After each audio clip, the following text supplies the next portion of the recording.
ముందుగా ఎంఎస్ టీవీకి స్వాగతం. రెండు తెలుగు రాష్ట్రాల ప్రజలకు నమస్కారాలు.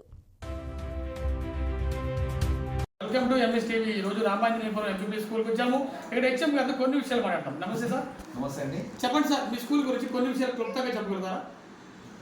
మా స్కూల్లో మొత్తం పిల్లలు ఈ సంవత్సరం 18 మంది ఉన్నారు.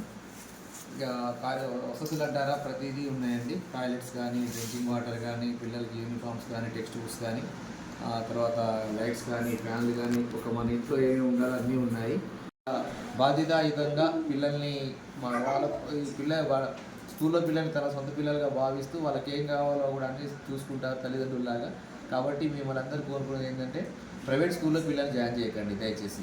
వాళ్ళు ఎంతవరకు కూడా ఏం చేస్తారంటే ఫీజు ఇస్తున్నారా లేదని చూస్తారు తప్ప పిల్లలు ఎలా ఉన్నారనేది చూడరు. జాయిన్ చేయాల్సిందని కోరుకుంటున్నాను. Thank you. ఈ స్కూల్ గురించి చెప్పండి. మా స్కూల్లో సార్, మాది school government school sir, Ramanjaneyapuram. మా దగ్గర పిల్లలు 18 మంది ఉన్నారు. సో పిల్లలు రెగ్యులర్గా వస్తుంటారు.